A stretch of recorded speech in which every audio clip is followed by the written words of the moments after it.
안녕하세요. 오늘은 2023학년도 고2 3월 모의평가에 나왔던 윤동주의 소년이란 작품을 한번 분석해 보도록 하겠습니다. 이 작품은 윤동주의 작품 중에서도 굉장히 낯선 작품이기 때문에 우리가 접근해 볼 필요가 있을 거고, 접근을 할 때도 일반적인 윤동주의 특징과는 전혀 다른 면모가 보이기 때문에 그런 부분에 조금 유의해서 살펴볼 필요가 있습니다. 그래서 이 작품 굉장히 낯선 시기 때문에 한번 중요하게 보도록 하겠습니다. 우선 해석부터 한번 볼게요. 자, 핵심 정의부터 보시면 자유시, 서정시 뭐 이런 것들은 별로 뭐 특이할 게 없고, 이게 벌써 특이한 게 하나 나오죠. 보시면 이게 굉장히 특이한 거야. 산문적. 그러니까 산문시라는 게 벌써 특이한 거고, 회상적, 고백적. 그러니까 뭔가 윤동주가 지금 이 작품에서 누구를 회상하고 있다는 게 벌써 보이는 거고, 그걸 통해서 고백한다는 거거든. 그러니까 여기서 회상하는 존재는 벌써 순이입니다. 순이. 그리고 고백한다는 건 순이에 대한 사랑과 그리움. 그래서 얘는 순이에 대한 사랑과 그리움을 회상적이고 고백적으로 보여준 서정시이다. 그렇기 때문에 당연히 애상적이다. 이런 건 전혀 어렵지 않지. 근데 우리가 공부를 해야 되는 첫 번째 시험의 포인트는 산문시입니다. 물론 얘는 내신의 포인트가 아니고 수능의 포인트예요. 산문시라는 건 지금 앞을 보시면 제가 작품을 이렇게 띄어쓰기를, 필기를 위해서 띄어쓰기를 해서 그렇지, 얘를 그냥 놓고 보면 시처럼 보이지가 않죠. 그냥 하나의 줄글처럼 보이잖아, 산문처럼. 그래서 이런 것들을 우리가 산문시라고 하는 거야. 산문시. 그래서 우리 수능에서는 이 산문시를 다른 말로 얘를 산문시, 뭐 서사시, 이야기시, 이런 식으로 다양한 용어를 조금 표현하는데, 여기에 중요한 점은 여기에 있는 거야. 산문, 서사, 이야기 전부 다 얘는 줄글이라는 거지. 근데 재밌는 건 얘네가 전부 다 뭐래? 시래. 그럼 시는 뭐야? 서정이거든. 줄글은 서사, 시는 서정. 그러면 결국 이 서정과 서사가 맞지 않는 모순적인 용어라는 거지. 그럼에도 불구하고 우리가 산문시다, 서사시다, 이야기시다 라고 하는 것들은 뭔가 포인트가 있으니까 그렇게 용어를 쓴다는 거죠. 모순적이지만. 그래서 이 산문시, 서사시, 이야기시는 시험에 나오면 이게 가장 핵심이지. 줄글이야, 서사야. 그런데 대체 왜? 왜 시야? 왜 시라고 할 수 있어? 를 묻기가 좋다는 거지. 이런 것들은 수능에서 아직 제대로 나오지가 않았는데, 얘는 윤동주의 이 소년이란 작품뿐만 아니라 한용운의 작품이라든지 박두진의 작품이라든지, 또는 우리 신선 제공인이라는 작품도 있지. 그래서 얘는 작가를 위한 문제가 아니야. 그냥 어느 작가여도 돼요. 그냥 산문의 형태인 시를 갖고 와서 왜 산문인데 시냐 라고 묻는 게 가장 중요한 핵심이겠지. 그래서 이런 것들은 들어놓으시면 분명 도움이 될 텐데, 이 산문인데 왜 시냐 라고 하면 얘는 답은 너무 뻔한 거야. 시란 무엇인가. 제가 그래서 학원 수업에서도 요걸 가장 강조하고 있거든. 시란 무엇인가. 그러니까 우리가 시론을 공부하잖아, 문학 개념은. 그럼 그 시에서, 시론에서 배웠던 것들, 뭐 시어가 있다, 운율이 있다, 다양한 심상을 사용한다, 다양한 표현 방법을 사용한다, 비유와 상징이 사용된다, 요런 모든 것들이 있기 때문에 시다 라고 접근하시면 돼요. 그래서 이 작품도 산문의 형태, 줄글의 형태지만 운율이 있기 때문에, 시어를 사용하기 때문에, 다양한 심상을 사용하기 때문에 시이다. 이런 식으로 접근하시면 전혀 어려움이 없을 것이다. 그래서 공부할 때 항상 이런 것들은 포인트로 알아두시면 좋겠고, 이 작품의 특징으로 한번 들어가 볼게요. 첫 번째 특징입니다. 현재형 어미, 니은다를 사용한다. 현재형 어미, 니은다를 사용한다. 그럼 여기서 니은다를 사용해가지고 현재, 벌써 포인트가 현재에 있다는 거 알겠지? 현재 상황을 제시하는 게 첫 번째 특징이고, 두 번째, 이 작품에서는 시선의 이동이 나타납니다. 시선의 이동. 시선의 이동은 우리가 공간의 이동과 비슷하게 볼 수도 있고 다르게 볼 수도 있는데 이건 초점에 따라 좀 다르겠지. 일반적으로는 비슷하게 보겠지만 그래서 바라보는 대상이 달라진다는 거지. 그래서 이 작품에서는 이런 표현이 나와. 들여다본다. 근데 이 작품에서는 들여다보는 대상들이 지금 달라지거든. 그에 따라 전개가 지금 달라지는 거고 밑에도 지금 그거랑 연계되는 거죠. 시상의 연쇄적인 반복이 나와 이 작품에는. 그래서 이 연쇄적인 반복이 나오는데 이게 뭐냐? 소년의 체험이야, 체험.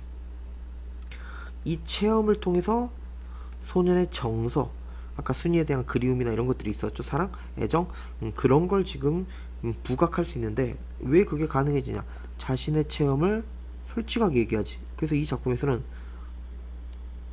진실함이 포인트가 되기 때문에 순이에 대한 애정과 사랑을 그리움을 부각시킬 수 있다.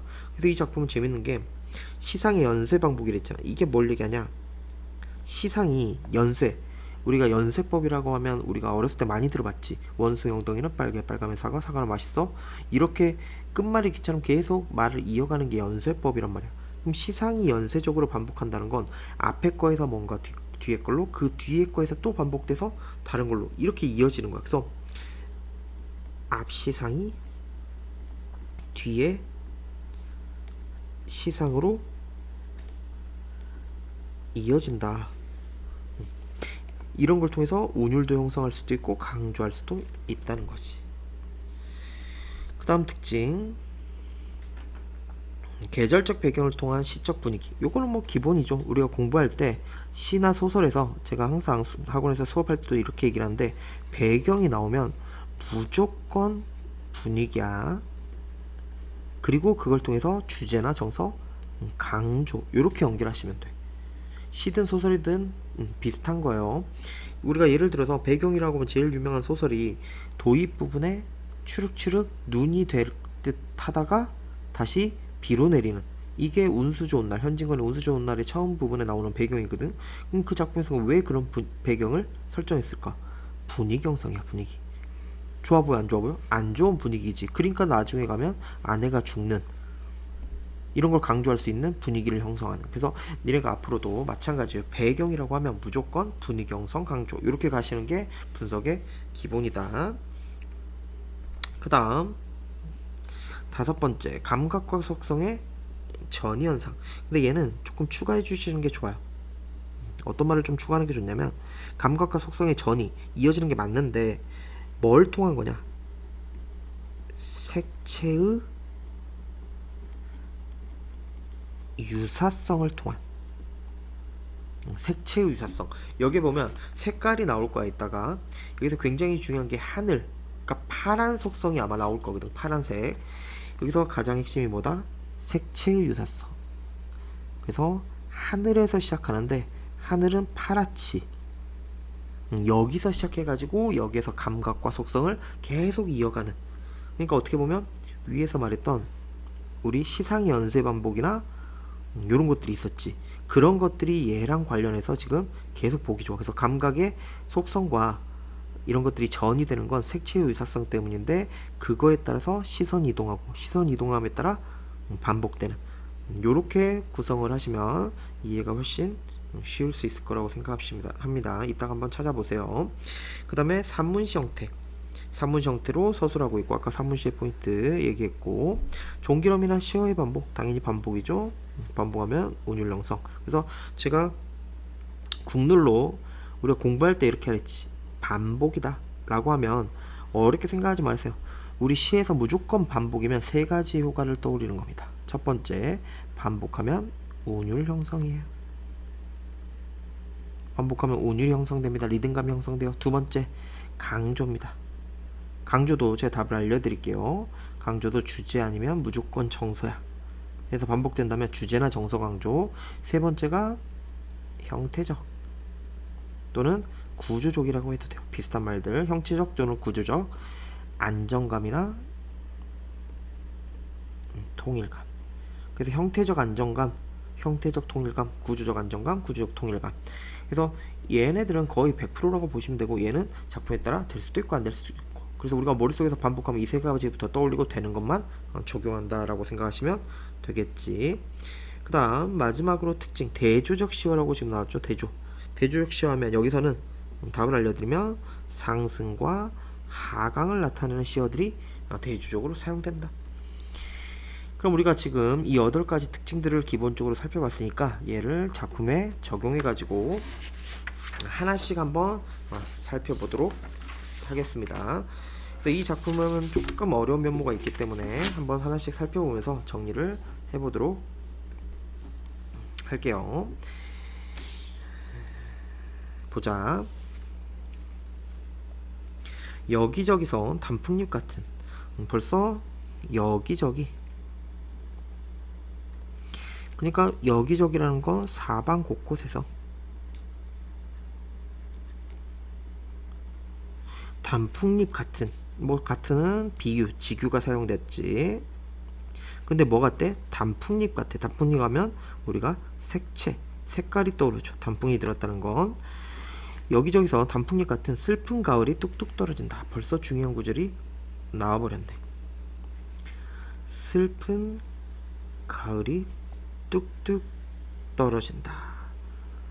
벌써 이런 것들이 시험에 내기가 굉장히 좋은, 내신이라면 외부 지문이 좋은 것들이지. 이런 것들이 크게 얘기하면 창의적 발상 및 표현, 참신한 발상 및 표현, 기발한 발상 및 표현이라고 볼 수도 있고, 또는 이렇게 얘기해도 되겠죠. 추상적 관념의 구체화다. 왜? 생각을 해봐. 지금 슬픈 가을, 가을을 수식하려고 슬픈을 가져왔지만 어쨌든 가을이야. 가을이라는 건 우리가 눈에 볼 수 있는 건가? 손으로 만질 수 있는 건가? 아니죠. 그런 추상적인 것들이지. 근데 그걸 떨어진다, 눈으로 보듯이 표현했기 때문에 추상적 관념의 구체화, 이렇게 볼 수 있겠지. 그 다음 또 재밌는 게 뚝뚝 떨어진다. 지금 보시면 요런 것들, 이게 또 여기서 시에서 굉장히 중요할 수 있는 건데, 이런 것들이 보통 부사어야. 우리가 문학에서 부사어는 굉장히 좀 시에서 특히 중시하면서 보셔야 될 게, 부사어가 원래 문법적으로는 용언, 일반적으로 용언을 수식하는 기능을 하잖아. 그러니까 시에서도 그 기능을 따르면 뒤에 나오는 용언을 수식하는 거야. 꾸며주는 거라고. 그러니까 이 부사어들은 이 태도나 정서나 뭔가 보여줄 때 강조할 수 있는 면모가 있단 말이야. 그래서 이 뚝뚝만 하더라도 김영랑의 모란이 피기까지는 이라는 작품에서도 이 뚝뚝이 나오거든. 결국 뒤에 나오는 떨어지다를 강조하기 위해서 지금 부사어를 사용하고 있는 거지. 물론 여기서 부사어라고 해도 되지만 이렇게 얘기해도 돼. 이 부사어를 뚝뚝이라는 건 음성상징어라고 해도 돼. 부사어라고 해도 되지만 음성 상징어. 그래서 음성 상징어를 통해 떨어진다라는 걸 강조하는. 그럼 떨어진다는 긍정이야, 부정이야? 그렇죠. 이런 것들이 우리가 하강적 이미지야. 그럼 하강적 이미지는 해석을 어떻게 해야 돼? 부정적으로. 그럼 여기서는 슬픈 가을, 가을이 벌써 슬프다는 것도 알려줬지만 그 가을이 어떻게 된다? 뚝뚝이라고 강조하면서 떨어진다. 그래서 이 떨어져 버린 데서 느끼는 뭐? 상실감. 상실감의 정서를 강조하기 위해서 여러 가지를 지금 쓰고 있네요. 그래서 여기서 한번 간단히 정리를 해볼게요. 우리가 여기서 아까 대조적 시어가 사용이 된다 했잖아. 하강적과 상승적이 지금 대조적으로 사용되는데, 하강적을 나타내는 것들이 단풍잎 떨어지죠? 가을, 이런 것들이야. 근데 그에 비해서 상승적이라고 하면 긍정적인 것들, 봄, 하늘, 이런 것들이 여기서 중요한 대조적 소재로서 사용이 되고 있네. 그 다음 여기서 또 중요한 것들 한번 체크해보고 넘어갈게요. 뒤에 가시면 무슨 색으로 한번 표시를 해볼까?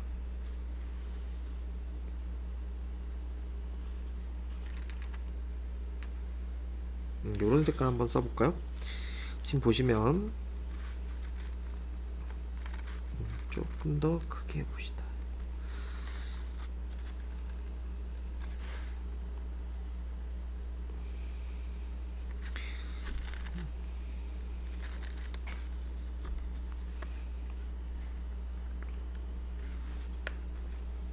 표시를 해놓고 제가 한 번에 조금 설명을 해보도록 할게요.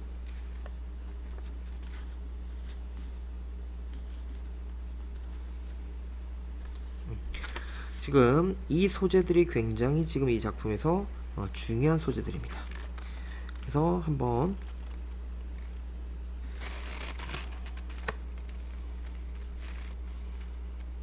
정리를 해보도록 할게요. 여러분들도 따라서 한번 표시를 해놓고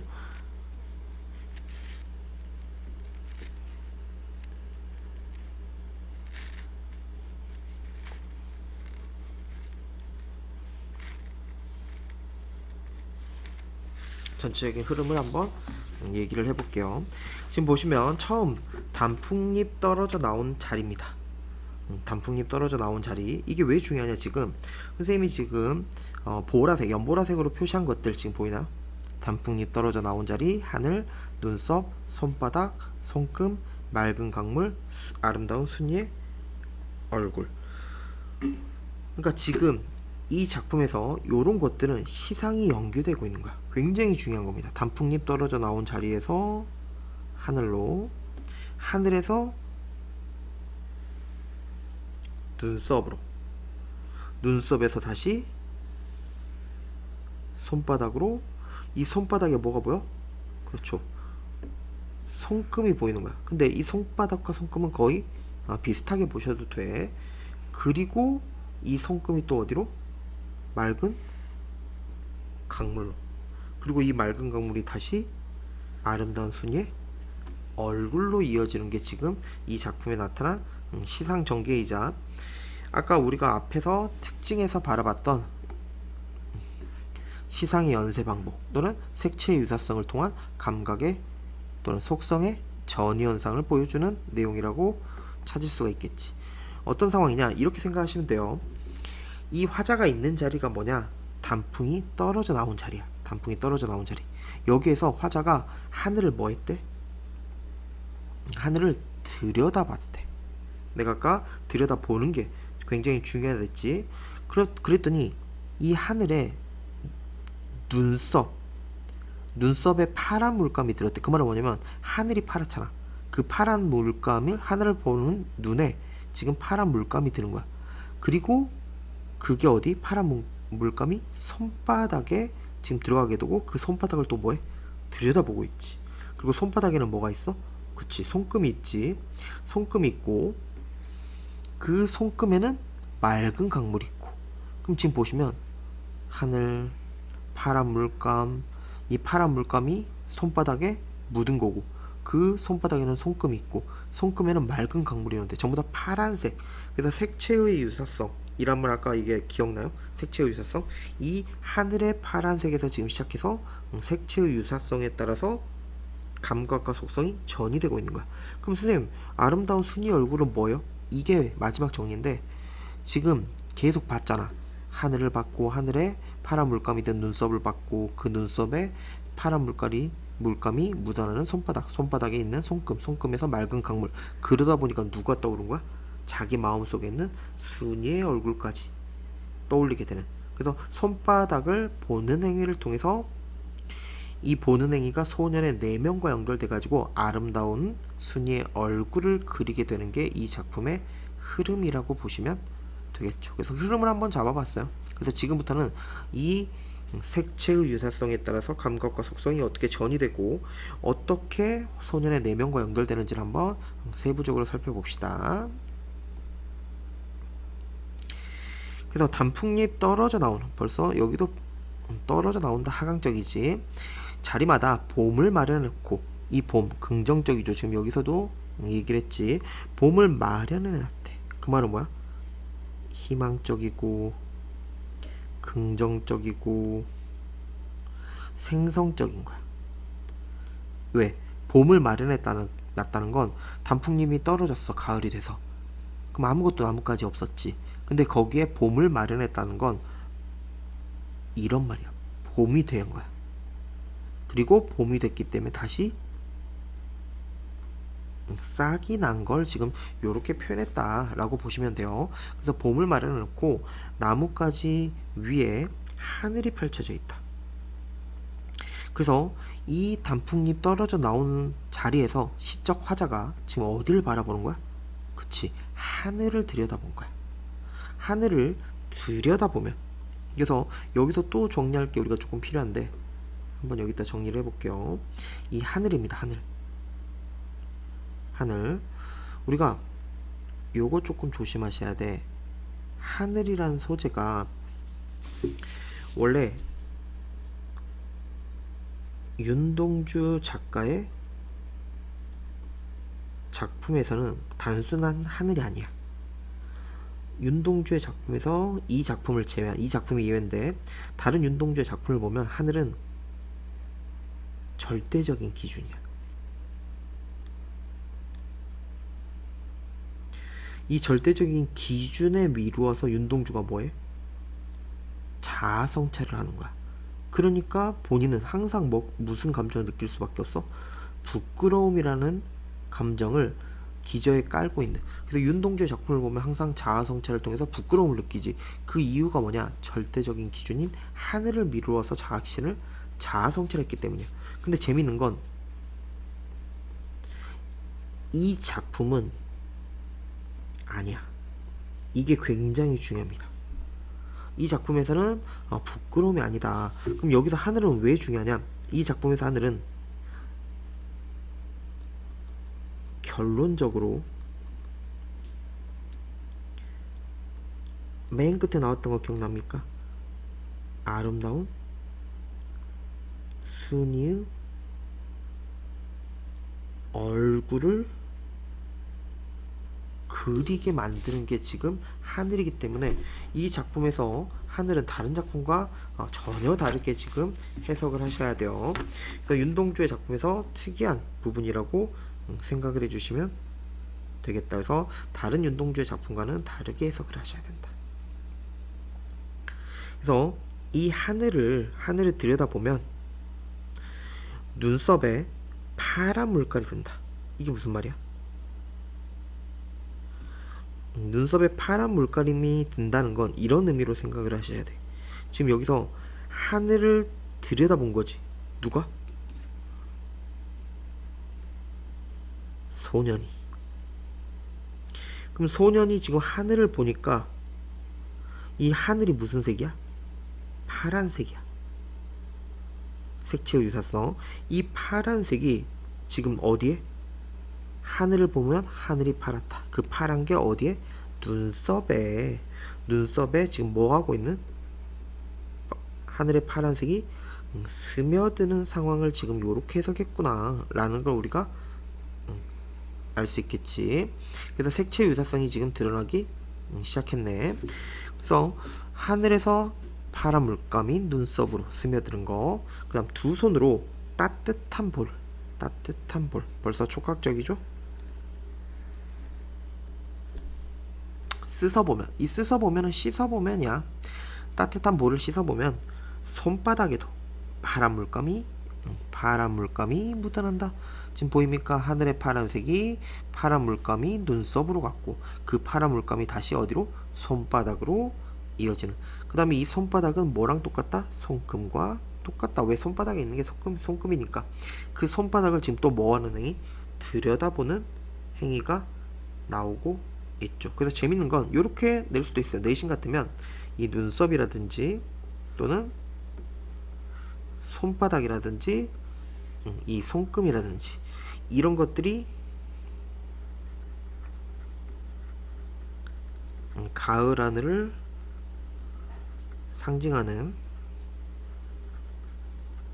파란 물감. 왜? 가을 하늘이 파란색이었잖아. 파란 물감이 든 신체를 우리가 찾아봐라. 그러면 눈썹, 손바닥, 손금 이렇게 얘기할 수가 있겠네. 그래서 이 파란색의 하늘에서 파란 물감이 눈썹에서 손바닥으로, 손바닥에는 손금으로 이렇게 이어진 거지. 그 손금에는 뭐가 흐른대? 맑은 강물이 흐른대. 그래서 이 손금에 흐르는 맑은 강물로 지금 어떻게 된 거야? 시상이 또 이어진 거지. 다음에 강물 속에는, 이 맑은 강물이지, 강물 속에는 사랑처럼 슬픈 얼굴. 재밌는 게 또 나왔네요. 사랑처럼 슬픈 얼굴. 지금 여기도 보면 사랑처럼 슬픈 얼굴. 지금 이게 반복법이 쓰이고 있다는 걸 알 수 있겠지. 근데 이게 또 재밌는 게 뭐냐, 사랑은 긍정이지, 근데 그게 슬퍼? 사랑하는 얼굴이 슬픈 얼굴일까? 아니죠. 그래서 이게 또 역설법을 지금 나타내고 있는 겁니다. 역설법이라고 하면 모순적인 상황을 주는 거지. 그러니까 사랑과 슬픈 얼굴은 모순이야. 근데 그 안에 뭐가 들어있어? 모순 안에 진리가 들어있어서 이 진리를 강조하는 기법이 역설법이거든. 그래서 이 역설법은 외부 지문이 참 좋아요. 내신이라면 이 역설, 여기에 사용된 표현 방법과 유사한 것을 내놓고 C를 5개 줬을 때 외부 지문. 그럼 역설하면 누가 제일 좋냐 알아두시면 우리가 외부 지문을 풀 때 굉장히 편하겠죠. 역설하면 한용운부터 찾으셔야 됩니다. 한용운, 그 다음에 김영랑, 그 다음에 유치환, 이런 작가들이 대표적이니까 이 작가들의 작품이 있는지부터 찾아보시는 게 가장 외부 지문을 찾을 때 기본이라고 생각하시면 되겠죠. 근데 어쨌든 이 역설법과 지금 결국 또 뭘 쓰고 있는 거야? 반복법을 쓰고 있어. 둘 다 결국 뭐 하기 위한? 강조하기 위한 기법인데, 그러면 지금 뭘 강조하는 거냐? 사랑처럼 슬픈 얼굴. 그래놓고 뒤에 보시면 하이픈이 나왔죠. 그럼 이런 것들은 보통 뭘 얘기하냐? 앞의 내용에 대한 보충 설명할 때 이런 것들을 쓰거든. 강물, 강물 속에 사랑처럼 슬픈 얼굴이 떠오른 거야. 그 슬픈 얼굴이 누구의 얼굴이야? 아름다운 순이의 얼굴. 그래서 지금 맑은 강물이 아름다운 순이의 얼굴로 지금 이어지는 이유 이해되십니까? 마른 강물, 손바닥에 손금이 있었고 손금에 맑은 강물이 흐르는데 그 맑은 강물에 누가 떠올랐다? 사랑처럼 슬픈 얼굴, 순이의 얼굴, 아름다운 순이의 얼굴이 지금 떠올랐다로 연결이 되는 거지. 그래서 결국 얘는 뭘 얘기할 수 있다? 이 맑은 강물을 우리가 뭐라고 볼 수 있냐? 이 맑은 강물이 소년의 내면이야. 그리고 이 소년의 내면에 사랑처럼 슬픈 얼굴이 떠올랐다는 건 결국 소년은 내면에 있던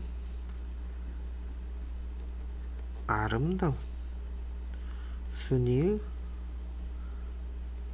얼굴이 떠오르는 상황이라고 생각하시면 돼. 왜?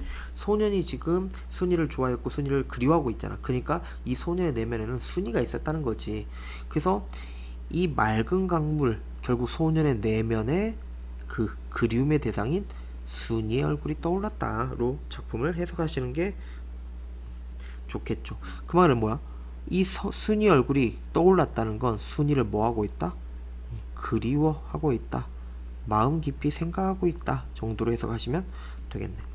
그래서 순이 얼굴이 뭐한다? 어린다. 그래서 여기도 니은다라는 현재형을 사용되고 있죠. 소녀는 황홀히 눈을 감아 본다. 여기도 또 니은다가 여기도 사용됐네. 황홀히 눈을 감아 본다. 그럼 여기서 재밌는 건 황홀이야. 황홀이. 왜 황홀해? 그치. 지금 이 맑은 강물은 소년의 내면이었잖아. 그 내면에 그리움의 대상인 아름다운 순이 얼굴이 떠올랐지. 그를 지금 본 거야. 그러니까 당연히 뭐 할 수밖에 없어? 황홀할 수밖에 없겠지. 그래도 맑은 강물은 흘러. 화자의 내면이지 소년의 내면이 흘러. 사랑처럼 슬픈 얼굴 순이의 얼굴이 또 어린. 결국 순이를 그리워하고 있는 내용으로 보시면 되겠네요. 전체적인 내용은 뭐 크게 어렵지 않다라고 볼 수 있겠죠. 그래서 뭐 아까 나왔던 이런 것들 한번 정리해 보는 게 괜찮죠. 지금 보시면 아까도 얘기했던 부분인데 들여다보는 행위, 여기 나오는 지금 들여다보는 행위 있죠. 들여다보는 행위, 손바닥을 다시 들여다보고, 이런 들여다보는 행위는 뭐랑 연결돼? 얘랑 연결되는 거야. 그래서 이 들여다보는 행위는 뭐랑 연결된다? 소년의 내면과 연결이 되고, 소년의 내면이 아까 뭐였어? 맑은 강물. 그 내면에 누가 떠오르는? 아름다운 순이의 얼굴이 떠오르는. 그래서 내용 자체는 뭐 크게 어렵진 않습니다. 우리가 색채의 유사성이나 그걸 통해서 감각과 속성의 전이가 된다, 또는 단풍잎에서 떨어져 나오는 하늘에서 우리가 눈썹, 손바닥, 손금, 강물, 순이 얼굴이 연계되는 요것만 찾을 수 있었으면 되는데, 한번 마지막으로 그걸 정리해 보도록 할게요.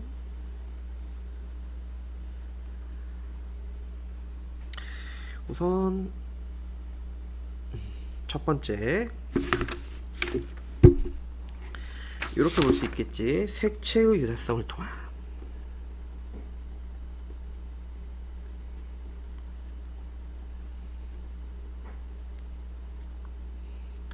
색채의 유사성을 통한 감각과 속성의 전이.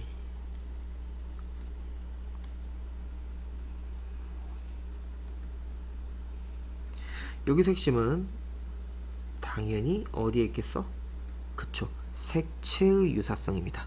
여기서는 색채의 유사성이 하늘에서 시작하는 거야. 하늘이 어때? 그렇지, 파랗다는 거지. 이 파란 게 어디로 연결돼? 파란 물감으로 연결되고, 이게 눈썹으로 가게 되는 거잖아. 그래서 요런 것들이 지금 감각과 속성의 전이라고 해도 되고, 뭐라고 해도 되는 거야?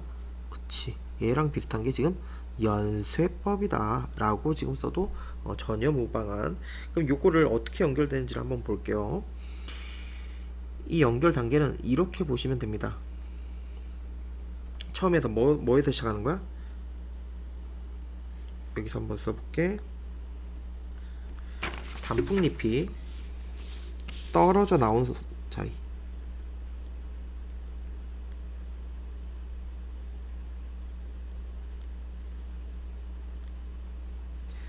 단풍잎이 떨어져 나온 자리에 누가 있었어? 그치, 소년이 있었던 거야. 근데 이 소년이 뭘 보고 있어? 그치, 하늘을. 아까 우리가 이 색깔로 표현했죠? 들여다보고 있었다는 거지. 근데 재밌는 건 이 하늘은 색채가 어떤 색이었다? 파란색을 쓰고 있었다는 거지. 그래서 이 파란색의 하늘이 어디로 연결이 돼? 그치, 눈썹으로 연결되고, 이 눈썹에 뭐가 있다? 파란 물감이 드는 거고, 이 파란 물감이 든 눈썹이 어디로? 파란 물감이 손바닥으로. 이 손바닥과 비슷한 건 손바닥에 있는 뭐? 손금을 거치고, 그리고 이 손금을 거쳐서 파란